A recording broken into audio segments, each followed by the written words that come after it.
Well, hello, it's Eric Topol with Ground Truths, and I've really got a special guest today. The first time for the podcast, I've been able to interview a colleague and friend, colleague faculty at Scripps Research, Ardem Patapoutian, who, just by the way, happens to be the 2021 Nobel laureate in physiology or medicine. So, welcome, Ardem. It's so wonderful to have you. Oh, thanks so much, Eric. Looking forward to chatting with you. Well, this has been interesting because, although I've known you for several years, I didn't research you. I mean, I had to learn about more than I even do. And of course, one of the great sources of that is on the Nobel Prize website, where you tell your whole story. It is quite a story. And not to review all of it, but I wanted to go back just before you made the call to move to Los Angeles from Lebanon, from Beirut. And what the scare that you went through at that time, it seemed like that was just extraordinary that you had to live through that. Yeah, so I'm of Armenian origin, but I was born in Lebanon, and so born in 1967. So I was 8 years old when the civil war started. So it's a kind of a bizarre childhood in the sense that with all the bombs and the infighting in Lebanon. So it was tough childhood to have, but it was never personal. It was bombs and such. And so the event you're talking about is I happened to be kidnapped while crossing east to west Beirut. They only held me for like 4 or 5 hours. At first, asking me, questions to see who I am, but I think they pretty soon figured out that I was, not dangerous guy, and they ended up letting me go. But before that, that incident really had a huge impact on me. Mhm. So that by the time I got home, I literally said, "I'm out of here. I'm going to find a way to leave the country." And so that's what very quickly, within a few months, I packed and come to United States. And how did you pick LA to be your destination? Being from the Armenian community, my there's a lot of Armenians in Los Angeles. Mm-hmm. My cousins were already had moved there. They also grew up in Lebanon, and my brother, who's a few years older than me, was got admitted to USC graduate school in Oh, engineering, so he was going to be there. So it made a lot of oh sense. yeah, yeah. But No, unlike him, I came with no school or job prospects because it happened so fast that I kind of just left. 1 year, I was at American University of Beirut for 1 year, but then just left and came here. So worked for a year in various jobs and then started going back to school to UCLA. yeah. And I saw how there was about a year where you were delivering pizzas, and before you got into UCLA, and that must have been an interesting off year, if you will. Well, the story, of course, just to fast forward, you did your baccalaureate at UCLA, your PhD at Caltech, postdoc at UCSF, and then you came to Scripps Research 24 years ago, along with Pete Schultz, and it's been quite an amazing run that you've had. Now, um, before we get into piezo receptors, the background, I maybe you could help me understand. The precursor work seemed to be all related to the transient receptor potential, the TRP series, also ion channels. They were, of course, related to whether it was heat and temperature or somatosensory. How do these channels compare to the ones that you discovered years later?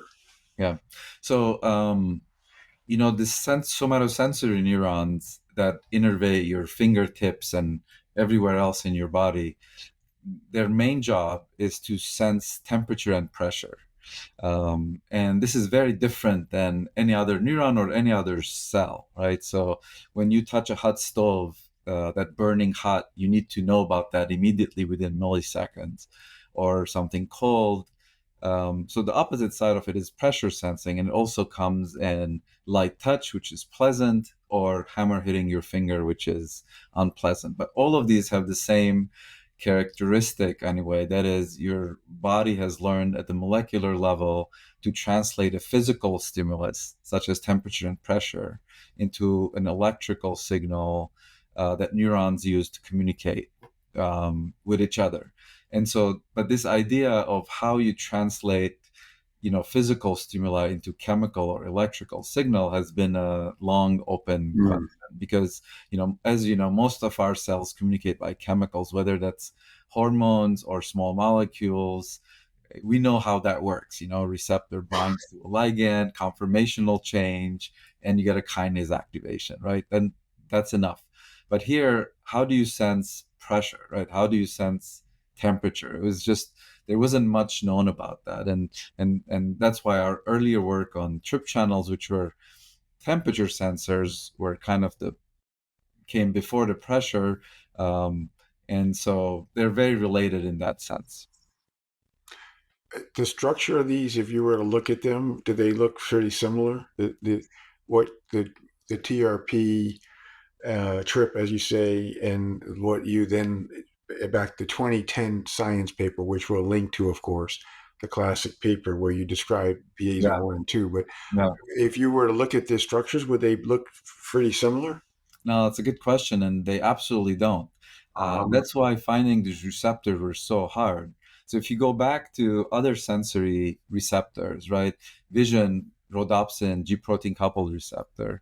Lots of G protein coupled receptor look the same. So for example, when it was identified biochemically that smell also works through G protein coupled receptor, Richard Axel and Linda Buck, who also won the Nobel Prize, found those receptors by homology to visual GPCRs. The ion channels, other than the fact that they cross the membrane a few times or more, they have nothing else in common. mm, You look at their structure, you can't even immediately tell they're ion channels. So you couldn't find these by structural homology or sequence homology. So you had to do something else, and usually that means functional screens and etc. well, yeah, and I'm in touch with the screening. We'll get to that, and that how you found to dig these up, find them. But the somatosensory ones are really interesting because I don't think a lot of people realize that when you have wasabi or you have Listerine mouthwash and feel the burn, and that these are all mediated through these channels, right? Yeah, so there's this whole field of chemesthesis, which means senses in your mouth, for example, that are not explained by taste transduction and olfactory. And these are actually by the same somatosensory neurons that help you sense smell, help you sense temperature and pressure. And some of these receptors are the same. Their evolution has kind of taken over and used them for many different things. The prime example of this is the capsaicin receptor that David Julius, my co-laureate, identified, which is also heat receptor. So all Mm-hmm. languages describe chili peppers as hot. Right. And that's not a coincidence. It actually activates heat activated channel. And that's why we think of it as hot. And so the same goes to another one of these trip channels that you mentioned, which is trip A1.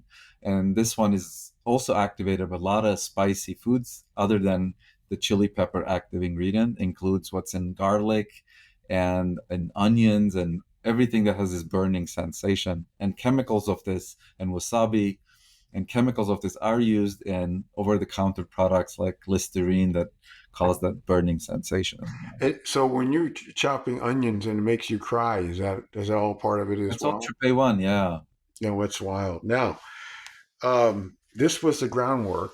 There were these, heat, temperature, and somatosensory, and then you were starting to wonder, what about touch? What about um, pressure and proprioception? And so you went on a hunt, and it's actually kind of an incredible story about how you were able to find out of these these cells that you had. After screening hundreds, or I guess you got to 72 different That's right. small interfering RNA blocking, that you finally found the one. Is that right?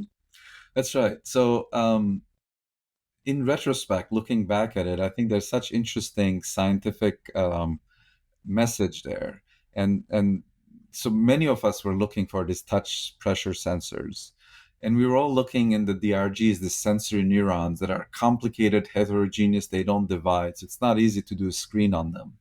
And ultimately, after a lot of failures, what worked for us is to take a step back and ask a much more simpler question. And that was, can we find one of these cell lines, right, that you can easily homogeneously grow in a cultured dish? If they respond to mechanical force, can we find our channel there and then go back and look if it's relevant in vivo for what process? So I think the message is, ask the simplest question to answer the question you're after. And finding what that is actually the challenge lots of times. But yeah, that's what Bertrand Coste in my lab did, is found a simple cell line that neuroscientists had been using for 100 years, and somehow found that they overexpress this channel because he can record from them. He can push them and record the currents from them. And then it became a simpler question of finding it. Still took a whole year. He made a list and one by one knocking them out and looking at it. And finally, as you say, number 72 was the hit. When he knocked that out, the current was gone. And that's where we started believing that we have what we were looking for. Were you all ever about ready to give up at that point? Oh yeah. I mean, that's another lesson. You know, these are postdocs doing the work, right? And they're here 3, 4 years. And this was coming close to end of 2 years, and he didn't have anything yet. So we started talking about having a backup project, and he started that. And we said, okay, we were ordering these oligos 30 at a time, you know, because they're expensive. And so the first 30, nothing, the second 30, nothing. And like, how many more are we going to do before we potentially give up? And we said, well, let's do at least a third and then decide. Thank goodness it was in that last Wow, set of that 30. is so wild. Now, what's happened since this discovery, which I guess, when you published it in 2010, so I mean, it's 14 years ago, but we're on this exponential growth of learning that these piezo receptors are everywhere, they're doing everything. In fact, I recently put on Blue Sky, um, the piezo ion channels are to human physiology as the GLP-1 drugs are to treating many diseases, because it's just blowing up. And you've published on some of these, of course, on itch and bladder function and vascular function. We'll get to maybe malaria. I mean, but even the cover of Science recently was about wet dog shakes, and how animals shake because of water. These receptors are so fundamental to our function. So maybe you could comment when you 14 years ago or 15 years ago, when you were doing the work and you're making this discovery, did you ever envision it was going to blow up like this? Not to this level, but you know, I should have, because because I think the this idea again that most of cells communication is through chemicals is, of course, a lot of it is true, Mm, but it would be ridiculous for evolution to ignore all the physical forces, the pressures that cells experience. And once they do, you would think you would put an instructive way of sensing this pressure signal and using it beneficially to the system or the cell. And so when we used to talk about pressure sensing at the beginning, we there were a couple of, touch, pain, maybe proprioception, hearing are like the poster children of pressure sensing. But I think what these molecules, as you say, is enabling us is finding out the much more wider role that pressure mm, sensing is playing in physiology and in disease that no one had thought seriously about. And this is, I compare sometimes the finding the piezo molecules, like you're going in a dark room and you need to find a door to get into there. And piezo is kind of that finding the door, because mm, once you get in, now you use that molecule now to find physiology instead of the opposite way around. So by pursuing piezo expression and function, we're finding all these new roles that they play in physiology and in disease that we didn't think about. And because they are so specialized to sense tension, membrane tension, they don't do anything else. So if you see them expressed somewhere, or if you see a function for them, you can bet that they are playing a role in sensing pressure. mm. A lot of biology has kind of come from this hypothesis. Well, I mean, it is so striking to see the pervasiveness. And I do want to go back just for a second because when you name them Piezo, you named it after the Greek word. Uh, how did you come to that name? So Bertrand and I were actually sitting on Google Translate, and we're typing pressure and trying to see what it's like in Greek or in Latin or different languages. His native French or my Armenian. And piezi in Greek is pressure. And of course, what's really cool is that the word that more people know about this is piezoelectric device, Oh, which right. actually translates physical force, into electricity and vice versa. And in a way, this is a little molecular machine that does the same thing. And he uses this piezoelectric device to actually push on the cell. That's his asset. So it kind of all came together as a very appropriate name for this gene and protein. No, it really is perfect. And you get to name it. That's even, that's fun too, right? That's super fun. Now, okay, now we're going to go to getting the call at 2 a.m., but it didn't come to you because your phone from the Nobel Committee was on Do Not Disturb. And your 94-year-old father, uh, Sarkis, I guess, he somehow, how did the Nobel Committee know to get a hold of him? How did they reach him in the middle of the night? Yeah, so since receiving it, I've had conversations with the various committee members, and they are very resourceful folks, and they have they have assistants who throughout the year collect information on all potential people who might win, and so Mm-hmm. they're also doing last minute searches. So they looked for other Patapoutians in California, Ah, and ah. so they just, you know, called my dad, who initially yelled at them for disturbing them at 2 a.m. And But and he could get through to you because he was not on your list of Do Not Disturb or something like I that? didn't even know this, but and I don't know if the policies changed, but in some phones, the do not disturb, if it's called by someone who's in your contacts, Ah, ah. favorites, I think. Favorites, yeah, yeah. After I think they call twice and they get through, and that's how that. Ah, that's amazing. Wow. Well, that's quite a way to find out that, you're getting recognized like this. Um, now, recently you got a tattoo, which I thought was really remarkable. But we're going to put that in, of course, in the post. Tell Well, us about your decision to get the piezo channel on your arm. yeah. So, as you can tell, I'm obsessed about piezo, and it's been good to me, and I had the idea a while ago, and my very wise wife Nancy Hong said that you might be going through midlife crisis. Why don't you wait a year? If you still believe in it, you should do it. And that's what I did. I waited a year, and I was like, I still want to do it.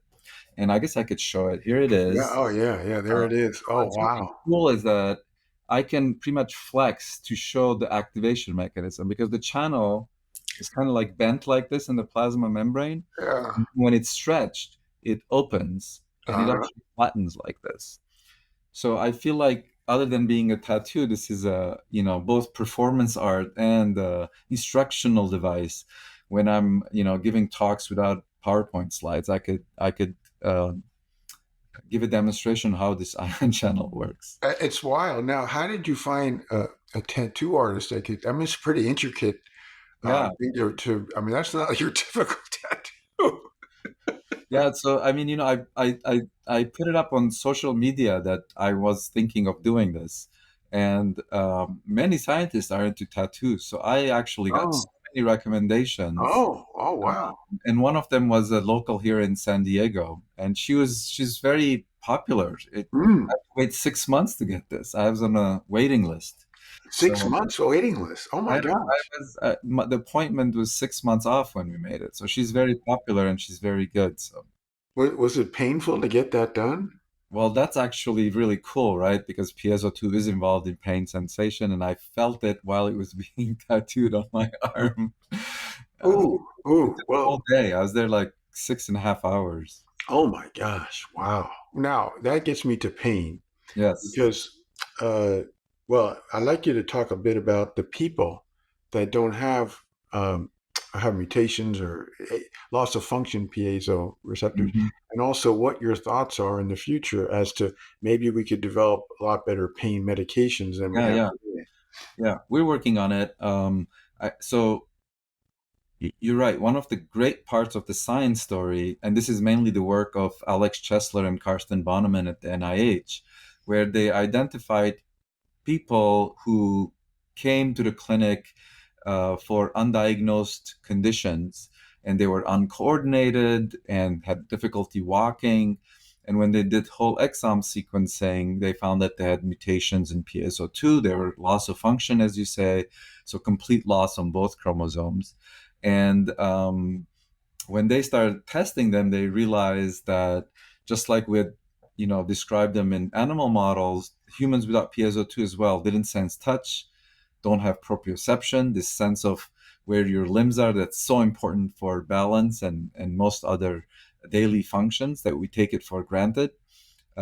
So they were completely lacking all of those Mm, sensations. They also do not feel their bladder filling, and mm, so mm, they have learned to go on a schedule to make sure they don't have accidents.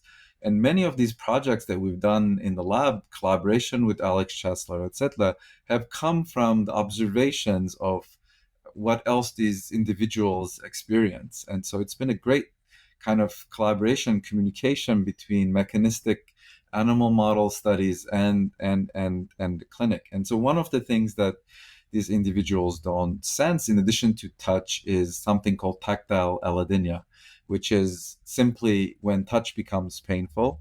So mm, you and I experienced this after small injury or sunburn, where just touching your shoulder becomes painful. But for peripheral neuropathy and other neuropathic pain conditions, this is one of the major complaints that individuals have. And we know from the NIH studies that these individuals don't have this tactile allodynia. So touch becomes painful, doesn't apply to them, which tells us that if we block piezo2, we can actually get interesting relief from various aspects relative to neuropathic pain and other pain related neuropathies. So but given everything we talked about, Eric, about how this is important for touch and proprioception, you don't want to make a pill that blocks piezo2 and you take it, because this will have some serious on target side effects. But we are developing new compounds that block piezo2 and hope that it might be useful, at least as a topical medication, mm. pain and other indications. And we're actively working on this, as I said. Yeah, I mean the topical one sounds like a winner because of like for peripheral neuropathy, but also I wonder if you could somehow target it to sick cells rather than if giving it in a Yeah, systemic but targeted way. But I mean it has tremendous potential because we're on a serious hunt for much better relief of pain than exists today. absolutely. Um, yeah, so that's exciting. I mean that's another potential outgrowth of all this. Just going back, I mean, the one that prompted me in November to write that um, about the human physiology and PIEZO was the most. It was about intestinal stem cell fate, decision, and maintenance. I mean, it's just everywhere. But the work you've done certainly now has spurred on so many other groups to go after these different and many unanticipated functions. Um, were there any ones? Of course, I mean you've been pretty systematically addressing these that actually surprised you. You said, "Oh, are you kidding me?" When you read this, I never would have guessed this. Or pretty much they followed suit as things were moving along. Yeah, so one of them is this role in macrophages that I found fascinating, that we found a few years ago. So again, this came from human studies where uh, so piezo1 gain of function mutations. So in Mm, addition to mm, loss of function, there's gain of function where there's more activity given a certain amount of pressure. they have dehydrated red blood cells, which I'm not going to talk about right now. But they also have shown that in these patients, they individuals, it's not really that pathological. They also have age onset iron overload. What does that have to do with pressure sensing? And we brought that information into animal models, and we found that macrophages, their rate of phagocytosis depends on piezo. So that if you have too little piezo, they don't phagocytose as much. If you have Mm. too much piezo, they phagocytose too much. And this increased rate of phagocytosis in the long term, because it's constantly eating red blood cells and the iron is circulating more, causes long-term effects in iron overload. And again, Wow. like, as you kind of Wow. set that up, who would have thought that mechanosensation is important for this basic hematology type? Uh, Yeah, I mean, because we've been talking about the macro things, and here it is at the cellular level. I mean, it's just but wild. Eric, if you go back and look at a video of a macrophage eating up red blood cells, then you go, oh, I see how this has to do with pressure sensing, because it is like extending little arms, feeling things, letting go, going somewhere else. So again, I want to bring it back by this simple cell biological function of a cell type like macrophage. Exploring its environment is not just chemical, but very mechanical as well. And so in retrospect, it is maybe not that surprising that pressure sensing is important for its physiology. Yeah, that's extraordinary. Well, that gets me to how your life has changed since 2021, because obviously this was a big effect, big impact sort of thing. And I know that you're the first Armenian, first person from Lebanon to get this recognition. You're recognized by the Lebanese Order of Merit. There's even a stamp of you, uh, your picture, Yeah, characterized, a a character bit of you embarrassing. Yes. in 2022. So, if you were to sum up how it's changed, because you don't seem any change. I see no change in you. You're the same, person that has a great sense of humor, often a dry sense of humor, relaxed, calming. I mean, you haven't changed any to me. So, but how has it affected you? Thank you, Eric. That's very kind of you. I try very hard for it not to change me.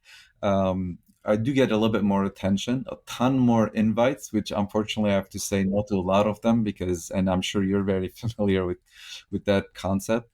And a lot of things are offered to you that I feel like it's so tempting to say yes because they're wonderful opportunities and an honor to be asked. But at the end of the day, I'm trying to be very disciplined and not taking things on that I can do as an opportunity, but things that I really want to do. I think that's so hard for to do sometimes is to separate those two. Why am I doing this? Is this really Yeah. important for the goals that I have? So in one way, the answer for that is that I just want to, stay in the lab and do my research with my students and postdocs, which is what I enjoy the most. But on the other hand, as you said, being first Armenian who's received this, literally after the Nobel, I got this whole elementary school, all Armenian kids write to me, Mm. multiple Wow. letters, Wow. and they said, you look like me. I didn't think I could do this, but maybe I can. So, in a sense, to ignore that and say, no, I just want to do my science, don't want to be involved in any of that, is also wrong. So I'm trying to balance, being engaged in science outreach and helping to make science understood by the general public, realize that we're just, regular people, and at the same time, how awesome science is. I think I love science and I like to project that, but leave plenty of time for me to, you know, just be a scientist and be in my lab and interact with my colleagues at Scripps, including you. Wow. Well, we're so lucky to have that chance. And I do want to mention, because you're prototyping in this regard, about great immigrant scientists and other domains, of course. But every year, the Carnegie Foundation names these great immigrants. One year, you were, of course, recognized. And in recent years, there have been more difficulties in people wanting to come to the U.S. to get into science, and they wind up going to other places. It seems like that's a big loss for us. I mean, what if we weren't able to have had you come and so many, hundreds, thousands of others that have contributed to this life science community? Maybe you could comment about that. Yeah, I think it is tragic, as you say. I think in some circles, immigrants have this negative image or idea of what they bring, but at every level, immigrants have contributed so much to this country.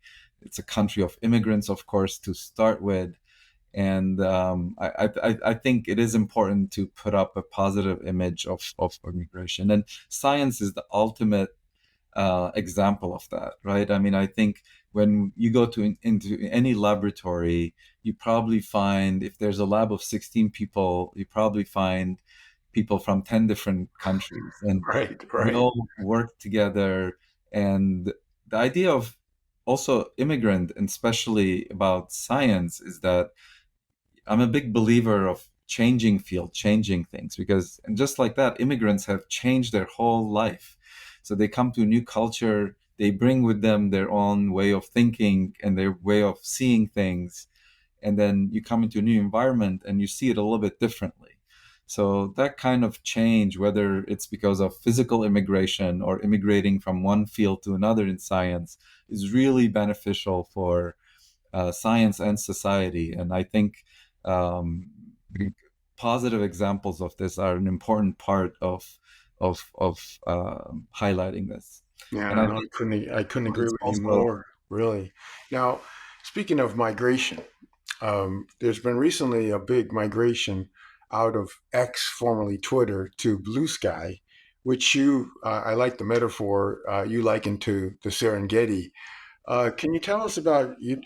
Now I know you're posting on Blue Sky, and of course so many others that you and I are mutual contacts and our different networks are.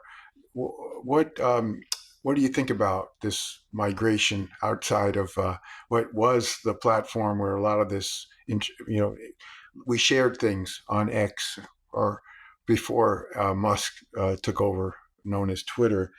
Thoughts about Blue Sky?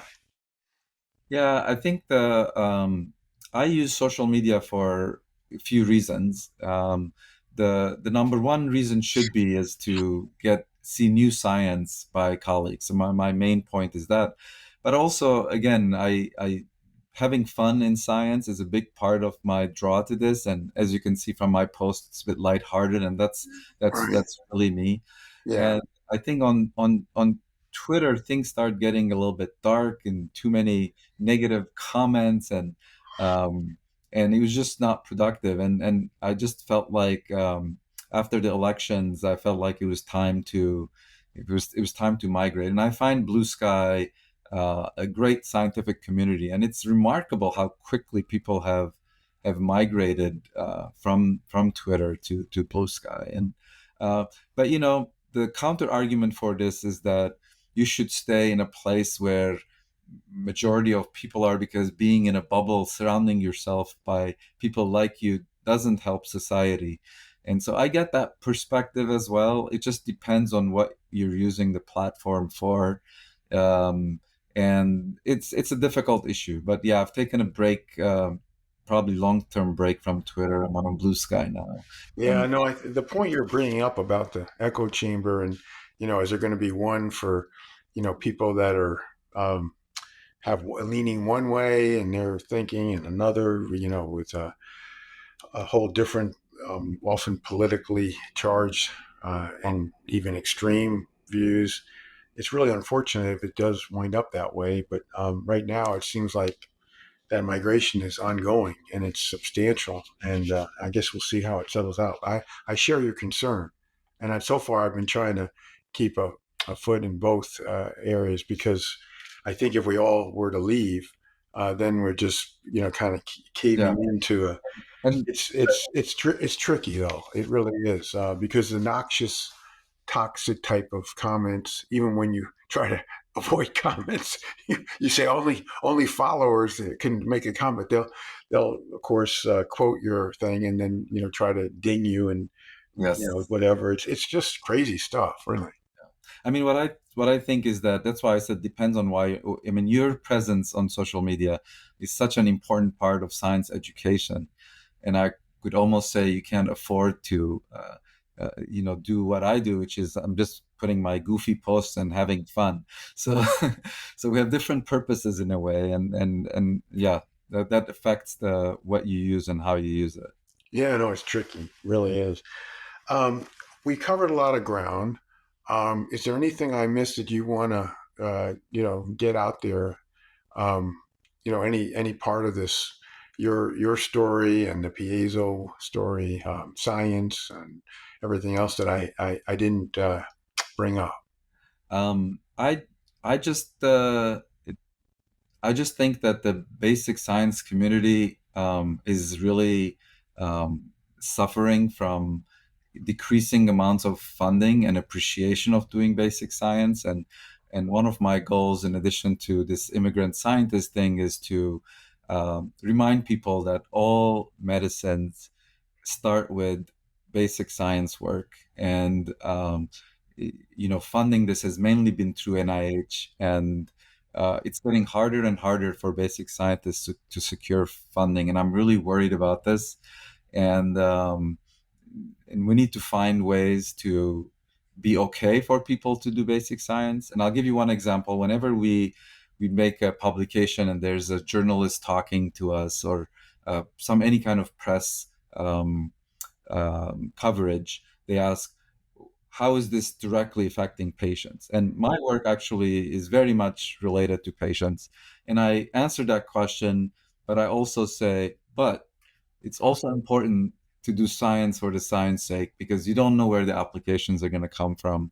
And we need to, as a society, encourage and fund and support basic science as the seeds of all these translational work. And I think doing that just kind of highlights that um, this is important too. We should support it, not just things that right now seem very related to translational, that directly helps patients. Well, I'm so glad you emphasized that because, I mean, the Piezo story is the exemplar. Look what's come of it, what might still come of it. In many respects, here you are, maybe 15 years into the story, and there's still many parts of this that are untold. But if it wasn't for the basic science, we wouldn't have these remarkable and diverse insights. And recently you cited, and I think so many people read about the crown jewel NIH front page New York Times, and how it's under threat because the new NIH director doesn't have a regard for basic science. He's actually, if he's confirmed, which is likely, he's an economist, physician, economist, never practiced medicine, but he isn't really have a lot of regard for basic science. But as you point out, almost every drug that we have today came out of NIH basic work. And I mean, not just that, but all the disease insights and treatments and, so much. So, this is really unfortunate if we have not just an NIH and other supporting foundations that don't see the priority, the, uh, the fundamental aspect of basic science to then lead to, as we call, translational, and then ultimately, the way to promote human health, which is, I think, what we're all very much focused on ultimately. But you can't do it without, getting to first base, and that's what you That's have right. done. You served it up, and it's a great example. Well, Ardem, it's always a pleasure. This is our first time talking through a podcast. I hope we'll have many, many visits informally that will complement the ones we've already had, and we'll follow the piezo work. Obviously, you have had just exceptional impact, but you're still young, and you who knows what's next, right? I mean, look what happened to Barry Sharpless. He won two Nobel prizes, so you never know where things are headed. Thank you, Eric. And I really appreciate what you do for the biomedical community. I think it's wonderful through your social media and this podcast. We all appreciate it.